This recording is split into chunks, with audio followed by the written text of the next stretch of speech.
Now, if you watch my videos here on Slimehouse TV, you'll know that I love anything to do with toy making, and over the years I've explored many different types of toy making techniques, from silicone moulding and casting to Sofubi manufacturing, resin 3D printing, even 3D scanning. If it's connected to toy production and toy making, chances are I want to get involved with it.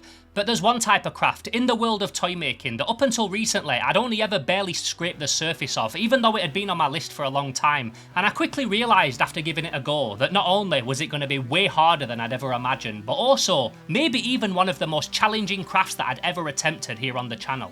Luckily for me though, I'd been sent an awesome piece of kit to help me tackle this task, and I'm buzzing to show you how I got on with it. So if all that sounds like a bit of you, as always, sit back, make sure you're comfy, and let's do this.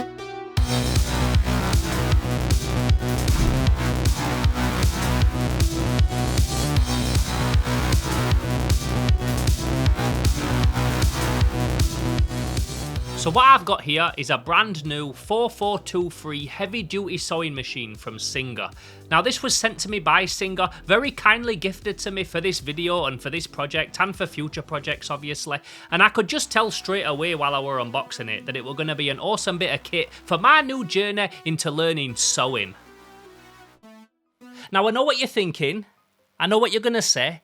It's probably the same thing that a bunch of my friends already said to me when I told them that I were getting into sewing. Oh, Theo's gonna start making little dresses for his dolls and for himself. Well, no, not necessarily. Not right now, at least. But all joking aside, I think that's the stigma, isn't it? When you think of a sewing machine and where you might find one, you think of like your nan's airing cupboard. You don't think of a dude's workshop, of like a bloke's workspace.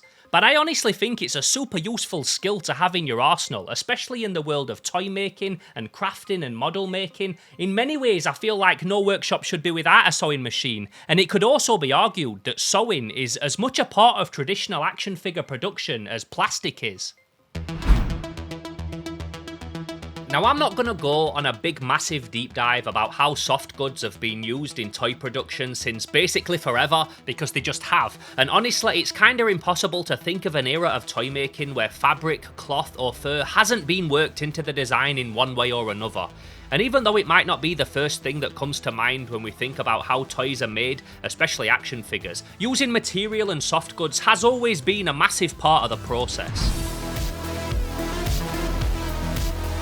Now if you've ever trolled through my back catalogue, you'll already know that I'm a big fan of vintage Action Man. I've done quite a bit of coverage on the old Action Man lines here on the channel over the years, both the original Palitoy stuff and the early 90s Hasbro figures as well. And obviously those toys came with tons of outfits, tons of uniforms and accessories, all made from various fabrics and materials. A lot of them super well made and very intricate, crazy impressive stuff. And honestly I could talk for hours about all them different outfits that were made for those figures, not to mention all of the other toy lines that came out around the same time that were directly inspired by him, because yeah, there were a lot of them as well. And if you've followed my channel for any amount of time, you'll also know that I don't just make toys, I'm also a big vintage toy collector. I've got lots of my collection on display, and even just glancing around my toy room, it's so easy to spot pieces of all types from all different decades that all use soft goods. Whether it's fully stitched little outfits, or just simple cut out capes and vests, soft materials are without a doubt a key part of what made so many of our favourite old school action figures super iconic. Now something else that's no secret about me is that I'm a big soft vinyl guy. Not to be confused with a big soft guy, that's completely different. Unless you're asking my cat, then yeah, I'm an absolute pushover. But I'm a big fan of Sofubi, or soft vinyl, or Sofubi, or whatever you want to call it. Both the original Japanese stuff and modern day designer toys as well. And with the newer releases especially, I see so many awesome little cloth elements that are worked into them, from tiny scarves to full-on outfits. And even though I love seeing old school action figures with cloth elements and that mixed media, there's something about when Sofubi does it that just hits different, like the perfect combination, like coffee and cream, or a pot noodle and a can of Monster. Okay, maybe that one's just me. But I do genuinely think that action figures and soft goods are such a killer combo, and with it being such a big part of action figure production, obviously it's something that I wanted to try at some point. So when I got chatting to Singer and they offered to send me a brand new sewing machine for me to practice with, it's safe to say that it felt like the perfect time to start.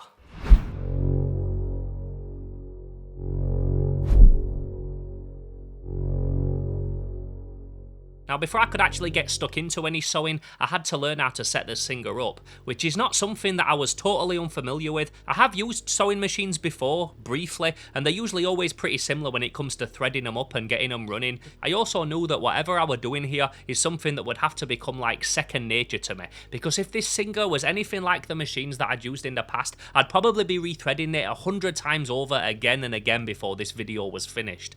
See, sewing machines in general are just kinda temperamental, and there's a lot that can go wrong with them, especially when you're working with delicate little threads that need to be wound and fed through the machine in a very specific way. A machine that you're also trying to control with a little foot pedal while the motor in it runs at around, I don't know, 500 RPM and punches a needle that runs twin threads through fabric at like 1,000 times per minute, both in perfect unison with each other. See, I told you, sewing machines are cool. But with all that going on, obviously, it's no surprise that they do come unthreaded or tangled up quite a lot, especially when you're just starting out like I am. So using a sewing machine in general is not only something that takes a hell of a lot of skill, but also just a ton of patience as well.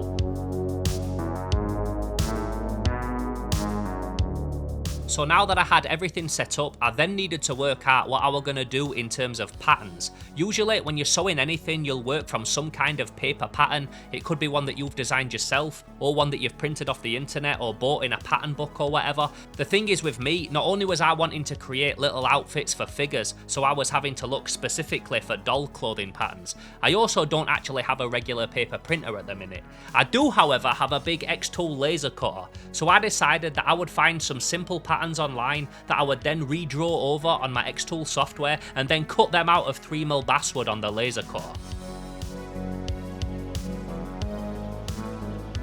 Now, I've never seen anybody do this before. I'm not saying that I invented it or anything like that, but I do think it's a really good idea, because not only was I able to create the main shape that I needed, I could then also have a separate piece for the hem around the edge that slotted around my main piece perfectly. On top of that, I could also use these as a stencil if I wanted to make a more traditional paper template after. And also in terms of looking at this from the perspective of toy production and the potential of creating multiples of these patterns in the exact same shape over and over, without trying to blow my own trumpet, honestly, I think this was a really clever way of doing it.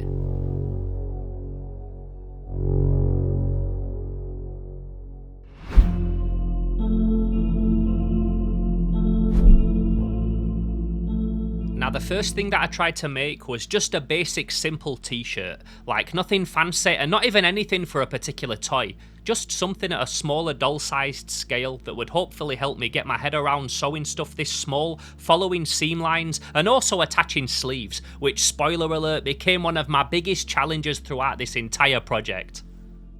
You'll also notice that I'm just using a pen to trace the stencil onto the white fabric here. Later on I'd be using chalk or a pencil or something that I could get off the fabric after, but like I said, at this point it were all about practicing and not trying to make anything for any particular reason other than to try and understand the whole pattern sewing process. This pizza cutting thing that I'm using here as well is an absolute beast of a tool. By far one of the sharpest cutting blades that I've got in the studio. It's called a Fiscus rotary cutter, and when it comes to slicing through fabric like this without stuff flopping about or getting chewed up, you couldn't ask for a better cutting tool. You can also get replacement blades for them, and honestly I couldn't have made off the stuff that you're going to see in this video without it. Definitely recommend picking one of these up if you appreciate a really satisfyingly clean cut when you're working, or if you ever want to just cut some material like this without any faffing about. Now, my first attempt at this was a total fail. I didn't make the seam allowance around the edges big enough, so I didn't have much to work with when it came to sewing it together. Also, and like I said, this did become a big problem throughout this whole thing, I didn't stitch the sleeve on properly either. But at this point I weren't too deterred because it was my first go at it, so I dashed that one to one side and had a second attempt at something else slightly different.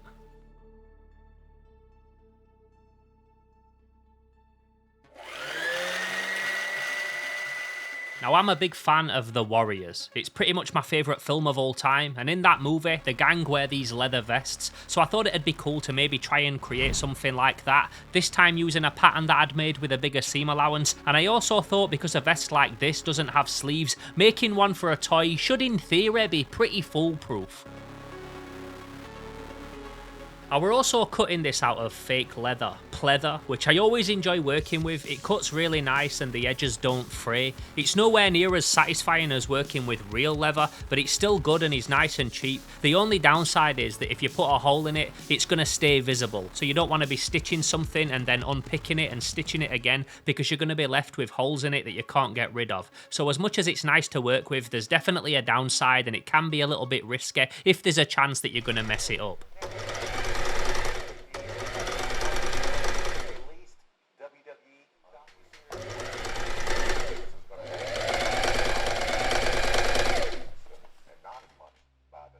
And once it were all done, although it was very simple and there weren't too many ways of messing it up, it did come together really nice. Ideally, it would have needed sealing around the edges and stuff, but in theory, I could now make little warriors gang vests for my toys if I wanted to. So at this point I felt like I were getting better at using the machine, that I were able to cut out patterns nice and neat and that kind of thing, and I felt like although I'd played around creating a few small scale pieces, I really could do with making something a bit bigger just to push myself a bit more, and as luck would have it, I had the perfect little side project in mind.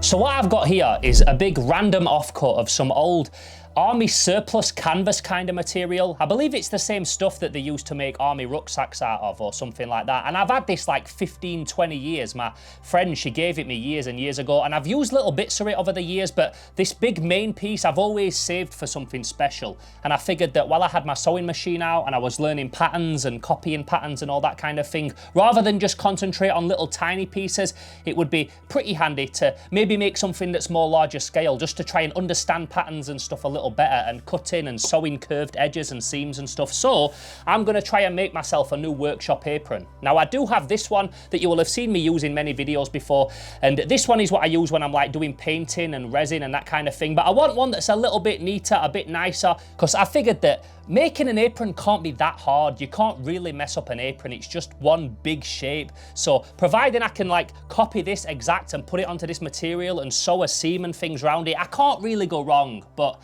as anybody that creates anything knows, even the most simple thing can go wrong. So we will see.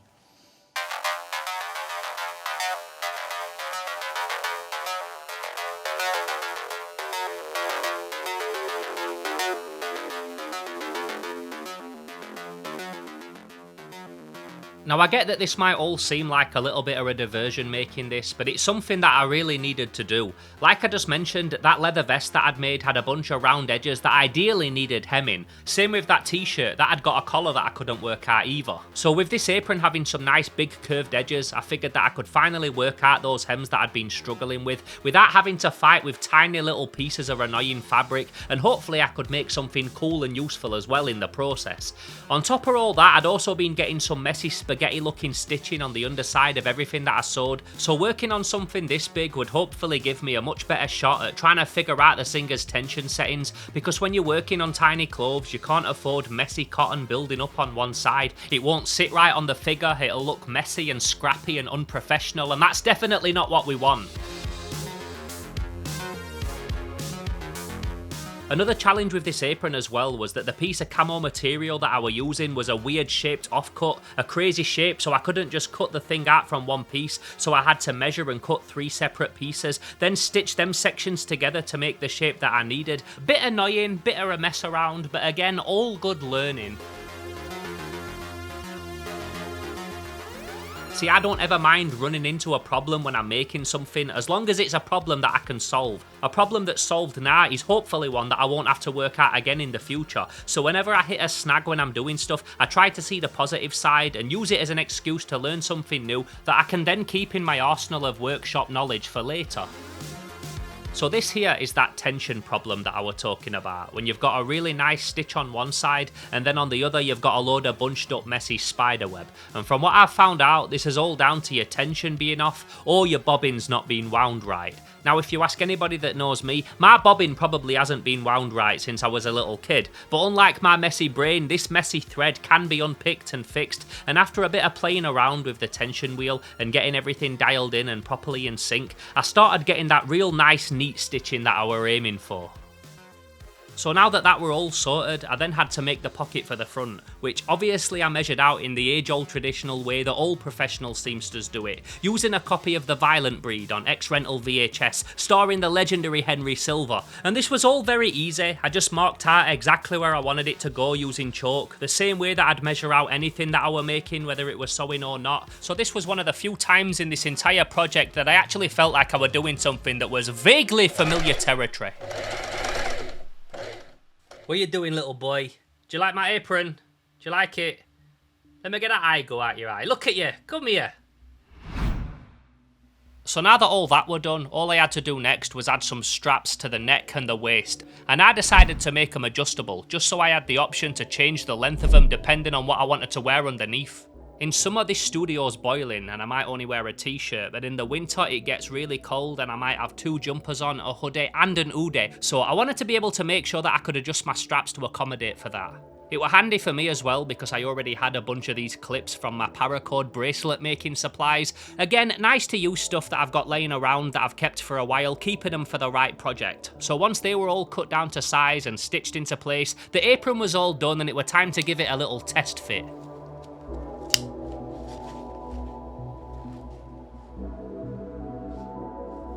And as you can see, it came out pretty good. Not perfect by any stretch of the imagination, but sound for what I needed. The straps worked good, the pockets also fit everything nice that I'd measured them for, and on top of everything else, not only had I made myself a cool workshop apron that I could use, made from a piece of material that had been lying around for years, but as intended, I'd done a bunch of sewing on something much bigger, and working at that scale 100% helped me understand some of the stuff that was really frying my brain before on the smaller pieces.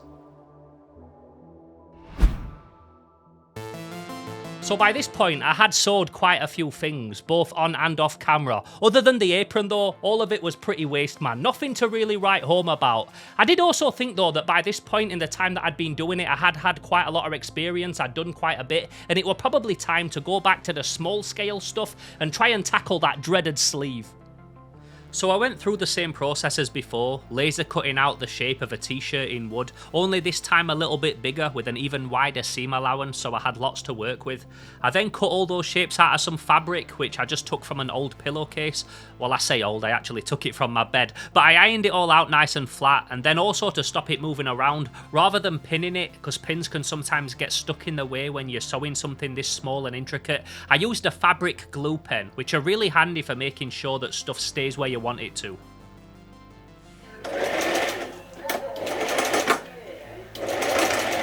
I then ran those pieces through the sewing machine, starting with the hems, and basically to anybody that doesn't know, the hem is just that little bit that you fold in and then sew to make the edges look nice and neat and rounded off. And I did hit a few snags here where the thread were getting caught, which was kind of annoying because the material was thin, so this happened quite a bit. And I learned later that you can use baking paper as a backing material when you're using thin fabrics like this to prevent it happening, but I didn't know that at this point, so this was a bit annoying because it kept happening. That though did end up being the least of my worries, because even though I'd watched tons of videos on how to do it and I'd spent days trying to study existing pieces and really trying to rack my brain around how they work, for some reason, bearing in mind I'd tried now multiple times off camera, I just couldn't understand how to actually sew a sleeve, and it's safe to say that after days and days of trying, I was really feeling defeated and kinda just well over this whole sewing idea. So I think it's about time that I have a bit of a rant, which I don't do very often in my videos. I always try and keep them positive, but honestly, like, I am really losing my rag with sewing right now. No pun intended either. I am so bored of cutting out patterns and getting everything prepared and trying to make everything as neat as possible and getting it on the sewing machine and then just making a total mess. And yeah, look at this, man. It's definitely way harder than I thought it would be, way more confusing. Now, I've been trying to learn this for about 5 days straight, and don't get me wrong, I've learnt lots. I made this whole apron that I'm really proud of. I've made a couple of little things that are alright, but whenever it comes to like actually trying to just understand how a pattern goes together, and I'm trying to stitch 3 or 4 different pieces and make them all line up and stuff, it just keeps going wrong for me, and I'm thinking that I might need to take a couple of days off, just because if I start getting angry with something, rather than sitting here and patiently unpicking everything to start again, I'm just going to end up pulling it apart. And whenever I find myself getting annoyed and wound up with something, I feel like it's best to step away, decompress, and just do something else and come back to it with a fresh mind frame. Because like I said, 5 days straight and pretty much everything that I've tried to make other than this apron has been a complete trash disaster. I feel like, yeah, I need to have a little bit of a break from sewing right now. And it doesn't help that when I watch people on YouTube do it, they make it look so easy. I would definitely liken this to something like silicone molding or casting, when you spend a long time getting everything set up, only to find out that everything's a disaster and you've got to start again. So that's what's really disheartening about this. That's what is a real kick in the teeth, when you spend a long time getting everything prepared and then, yeah, it all messes up. But yeah, I'm going to stop saying but yeah, I'm going to stop rambling and I'm going to stop ranting, and I'm going to catch up with you in a couple of days when hopefully I've got a much better attitude and a much better understanding of how sewing works, because yeah, right now I just don't get it at all. So as you know, currently I'm having a couple of days off sewing because it's stressing me out. So I've just been like tidying stuff, and I found this box of bits out that I forgot that I even had. And in here are a bunch of toys that all have soft goods and fabric elements and little outfits and that kind of thing. So this is a ton of Mego figures and Matchbox Fighting Furies, a lot of 70s stuff, a bit of early 80s and things, tiny bit of 90s, and it's all stuff that my dad had gathered, and then I've put some bits in and things over the years of those old types of figures that were not complete. And what's really good about it is, because these are not complete, they're not in cabinets, they're not being displayed or anything like that, they're all loose, so I can really study these pieces and have a really good look how they were made. And what's crazy is I've been around toys my whole life. I've been a toy collector all of my life. My dad was a toy collector before me, and I've obviously always appreciated cool little outfits on toys and garments and things. But now, after doing it a little bit myself, not only have I got so much more respect for anybody that can make something like this, but also just anybody that can even jump on a sewing machine and make a pair of curtains or a dress or a cushion cover and everything. Because as you know from watching me for these past few days, it's really not easy. And most of these little outfits that were made back then, and still to this day, pretty much are all handmade by people on sewing machines. Even in a factory, they don't really have big industrial machines sewing little outfits like this. It's still all done by hand on a sewing machine. So yeah, that's so crazy to me. And even though I was saying that I've watched so many people on YouTube create outfits for dolls and things that are this scale, and I feel like watching them, it's really overwhelming and they make it look very easy. Hopefully by me doing a video like this, I can show you that it's not always smooth sailing, not everything always works first time, and many things do take a lot of trial and error, and it's not always as easy as it looks right off the bat. But I'm somebody that's like 37 now, and I'm attempting a whole new skill in my late 30s, which a lot of people would probably think, oh, it's too late to learn any new skills. But I've always got such impetus to learn new things and try new techniques. And even if sometimes I feel defeated and like I'm not as good at it as I want to be, I still try. And without sounding like preachy or corny or anything like that, I would like to think that some people could watch this video and then reckon to themselves, yeah, do you know what? Maybe I'll try that thing that I've been putting off learning.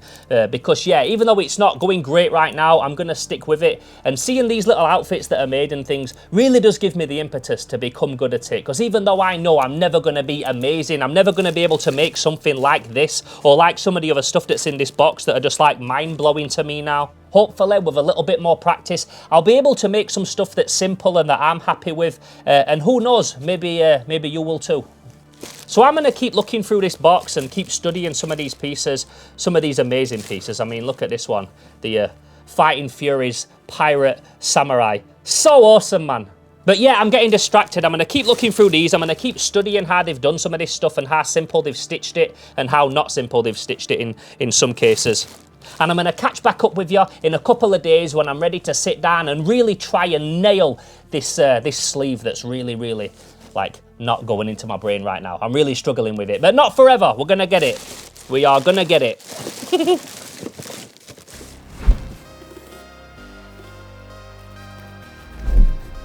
And so that is exactly what I did. I came back to it after a few days, this time with a much clearer headspace, but also telling myself that if I didn't get it now, after everything that I'd tried and everything that I'd researched, I was probably going to have to shelf this whole idea for a little bit and come back to it another time, just because I was obviously doing something wrong, and if I was ever going to learn how to do this properly, I was more than likely going to need more practice than just a few days, and I had other videos and other projects that I needed to be getting on with after this, and I couldn't afford to hold them back for the sake of trying to understand how sewing sleeves works. I'd gone back and watched a bunch more tutorials just to see where I was going wrong, and even though I felt like I'd done that loads already, I started from scratch watching them again with a fresh mind frame just to see what it was that I was missing. Also this time I used both the fabric glue and the pins just so the material had no way of slipping while it were going through the machine, and no matter what I could follow the seam lines exactly. I made sure that I ironed everything as well throughout every step, so I always had every part as neatly laid down and flattened as possible. Basically, I made sure that I didn't rush anything, that I was as thorough and as organised as possible throughout every stage of prep. I made sure that I didn't overlook anything and that I stayed hyper-focused, and by some miracle, even though I'd tried this loads already and they were all fails, for whatever reason, whether it were taking a break, staying super determined, or just watching a bunch more tutorials again, after days and days of trying, finally, it just clicked.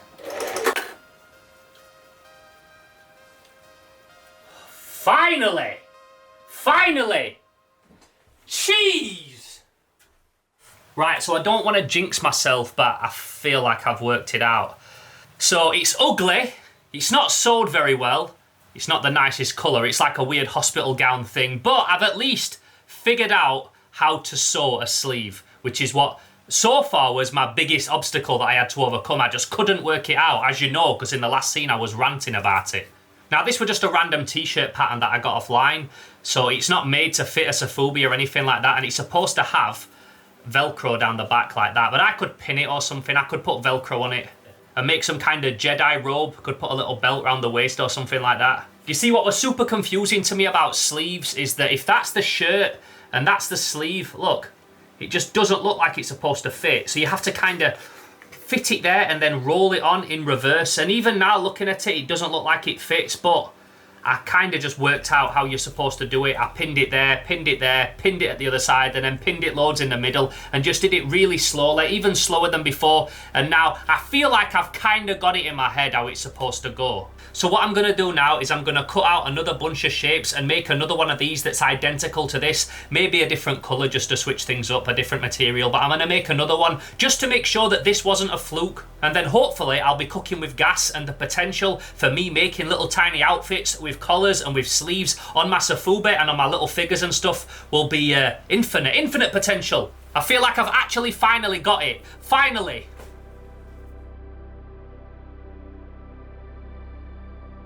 Now, as you can imagine, this was a very good feeling after so much trial and error, finally creating something toy scale that was successful, which is why I instantly wanted to quickly make another, just to make sure that this one wasn't a fluke. And it did mean working late into the night, but I managed to create another identical piece, this time going for a dark fleeceback fabric that I turned inside out for that old school vintage Kenner Star Wars feel. So after what was a couple of days that were way more stressful than they needed to be, learning how to do those sleeves, now that I've sorted it, I've come outside, I've got a bit of shopping, I'm getting some fresh air, and I'm gonna go check out the charity shop and see if I can find some cool fabrics. Everything that I've used so far has been a bit drab and plain and ugly looking, and I want to find some fabrics that look a bit cooler on camera. So hopefully I'll find some at the charity shop. I'm going to search the dresses, the kids' clothes, all that kind of thing, and try and find some cool looking materials. Let's see how we get on.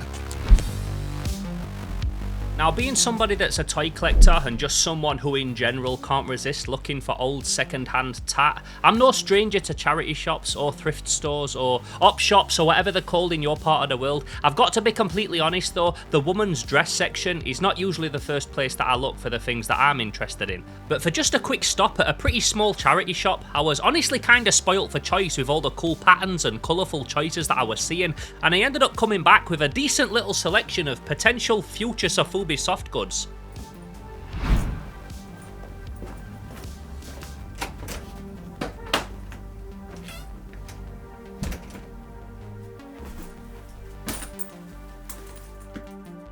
So now that I'd got a bunch of cool fabric patterns, it were time to start preparing them to make something proper.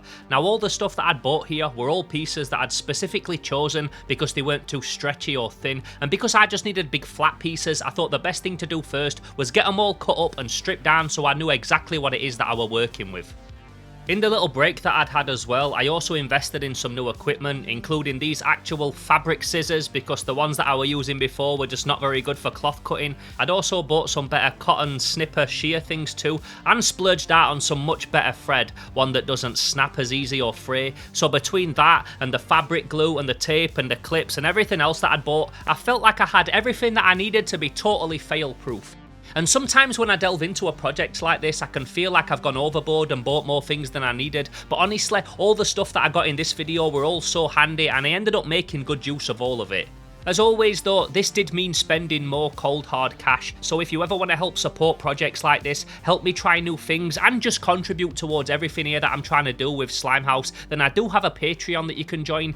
If you've ever watched any of my other videos as well, you'll notice that I never try and get too comfortable. I'm always trying new, bigger and better things and always try and make my videos and my projects as interesting for the viewers as possible. I never want to be stagnant with my content and the projects that I create, and I've got some big, and I mean really big projects planned before the end of this year. Stuff that involves jumping on planes, linking up with some really well-known people in the action figure and Sofubi world, and doing a bunch of stuff that I truly believe are going to take this channel and this brand and everything else that I'm doing here to the next level. So if you want to help support any of that, you want to become a part of it, or you want to jump on the Discord and find out some Slime Alliance insider info on what these projects might be, then consider joining the Patreon. The link is on screen now and also down in the video description. All that money goes directly back into the channel and helps me keep doing what I'm doing here and making Slimehouse and these projects and these videos bigger and better than ever.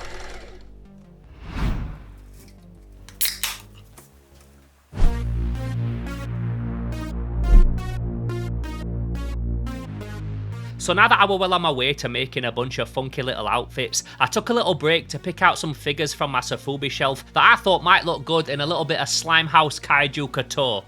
I were also needing ones that were a bit more humanoid shaped, ones that didn't have a big fat neck or weird arms that were shaped in a weird position or big spines down their back or anything like that, because as you know, I just got these from existing doll patterns, so I had to make sure that I chose figures that the clothes would actually fit.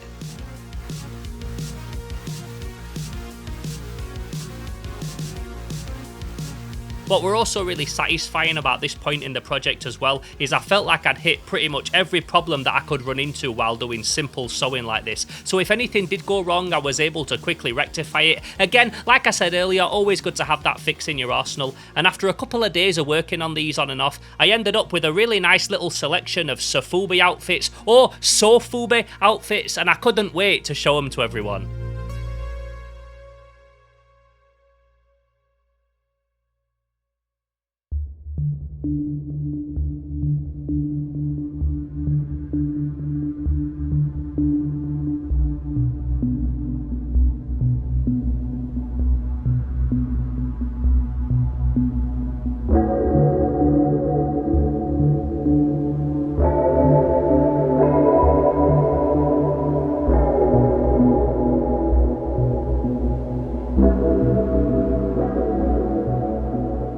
So there they are, my first ever attempts at making anything action figure soft goods related. And even though I know they're not perfect and there's definitely room for improvement, honestly, I can't stop looking at them. I don't know if it's because it was such a challenge for me getting my head around how to make some of this stuff and just work out the machine and everything, and obviously it's been days and days of me like trying to get it in my head, but I don't know, it just feels like such an achievement. I've not felt like this for a while. It might also be because I'm so used to doing a different type of toy making and crafting, and I kind of know that they're always going to come out alright, but there were certain times during this little assignment that I set myself that I really thought that I were going to end up having to shelve the whole idea because it just wasn't going into my brain, and I'm just thinking, maybe this is just not the skill for me. But after sticking with it and persevering, like I said, even though these are not perfect, I'm genuinely happy with how they've turned out, and it just feels like there's so much potential there for the future. So just talking through them all individually, this is on an RX Nemesis figure that I got sent a few years ago, a beautiful Sofubi company from Japan. And this was actually a doll t-shirt pattern that's supposed to have Velcro down the back, but I kind of turned it into some sort of futuristic looking, almost like Jedi robe, and by adding this little belt, I just feel like it finishes the whole thing and makes it look like a legit outfit. The material that I used were actually some boys' swimming shorts. And even though it really struggled to go through the machine sometimes and it frayed a lot, now that it's all stitched together, it's got a really nice feel to it. This is the only one that I actually made as well that I attempted to put the sleeves on again, just because I'd done the sleeves so many times, and at this point I just wanted to have one nice one with the sleeves and do the other sleeveless, so I definitely need to do more with sleeves in the future. And there's a few things that I'd like to improve on this. The seams aren't perfectly symmetrical all the way around. Some of it's a little bit messier than I wanted it to be, but overall I think this turned out really nice. And I think going with that funky swimming shorts material really made this one look special.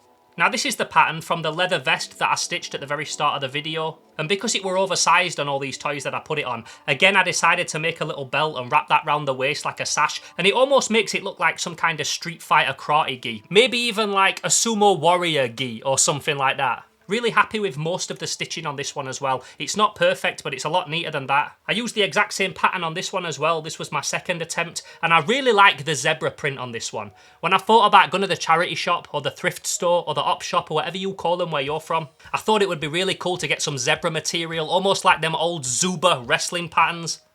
And I also did the exact same one on this. Now this pattern I didn't pick up the first time. I'd actually finished all of these and then I was walking past that same charity shop again and I thought I'll just call in just to see if they've got anything else. And I saw this dress and I thought, oh, I can't leave it, I've got to use that. And it actually ended up being my favourite one out of all of them. So this is another RX Nemesis figure. This is Psycho Gorman. I featured this in an episode not long ago. But he was the perfect scale and size to again wear one of these outfits. And I just think it looks really good on him. I also got much better at measuring out the seam, so it's kind of the same width all the way around. When you're working on something this small, folding it back on itself and then keeping it where it should be and stitching it in a straight line is just a real challenge. But I'm happy I stuck with it, and again with the little belt, I just think this is like a little perfect addition to the figure and I'm going to keep it on him now. This old Terrakillus figure I featured on the channel last year. A friend bought it me when he went to Hong Kong. And what I did on this one is just go for a very simple collar, kind of bib, kind of bandana kind of thing around its neck. And this is actually a pattern that you use for making a little collar for your pet, for your cat or your dog. And I just wanted to try it because maybe I'll make one for my cat at some point. But I think that looks really cool. That material was again swimming short material, but it didn't go through the sewing machine very nice. Kept getting trapped, kept getting clogged up, even when I put paper under it. So I thought rather than try and make something big like a coat or a vest or something like that, I'll just go for the collar design, and I think that looks pretty cool on him. And then finally, last but certainly not least, this is the initial leather vest that I made at the very start. But remember when I said it could do with being hemmed all around the edge and stuff? Well, I went back and did it. And again, it's not perfect, there's a lot of room for improvement, but I really wanted to make a leather warrior style vest, one that didn't have the belt around the waist and also fit on a figure nicely. And when I remembered that I'd got this one from Unbox Industries, this Rick from Splatterhouse that was all black, I thought that's the perfect figure, and it fits perfect like it was made for him, especially with all the black on black. Yeah, really like how this looks as well.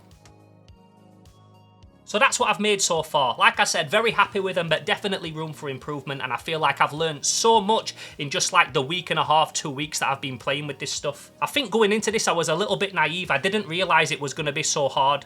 I thought that once I'd made one or two, I'd find my flow with it and I'd be able to just blast them out willy-nilly, but certainly wasn't the case, and I've got a long way to go before I can just make things right off the bat without having to think about it too much and without any stressing or problems. I'm certainly not at a place, and I don't think I'll ever be at a place for a long time, where I could make like 50 of these, do a run of 50 Sofubi and make 50 of these little vests. But I could probably make 8 or 10 or something like that for an exclusive run, so who knows, maybe that's something that I'll even do one day. But overall, very happy with the progress that I've made so far, and again, so much potential for the future. So much. If you enjoyed this video today, then please don't forget to give it a like, and if you haven't already, subscribe to the channel. I'd also love to know if you've got any ideas of where I could take this next. All suggestions welcome, the wackier the better. Also, if you've got any tips or tricks that you think I could do with learning or looking into, then as you know, I'm a total beginner, so any help would be very much welcome. I also want to say a massive thank you obviously to Singer for sending me this awesome heavy duty machine. This thing's got so many different features, loads of stuff that I didn't even get a chance to look into because I pretty much just did a normal straight stitch for everything. But it's got lots of different options, so I'm looking forward to getting into them in future projects. And if you'd like to look into picking one of these up for yourself, I'd definitely recommend this machine, so I'll put the link down below in the description so that you can check their website out. It's also important for me to let you know as well that this isn't a sponsored video. I actually hit Singer up. I went to them directly and said, I want to do this project, this is a new skill that I want to learn and I'd love to learn it on a Singer machine, and they were kind enough to send me one. So I felt very honoured. It's been an awesome machine to learn this on, and I can't wait to see where this new skill takes me in the future. But as always, I just want to say maximum respect to everybody that checked out this video today. With all the other stuff that you could be watching on YouTube, it really does mean a lot that you come back here every single week and watch some Slimehouse TV. And like I said, I've got some epic projects and trips planned before this year's over. So hopefully I'll catch you in them videos too. But until next time, I'm Theo Kane, this is Slimehouse TV, and I'm gone. Pow!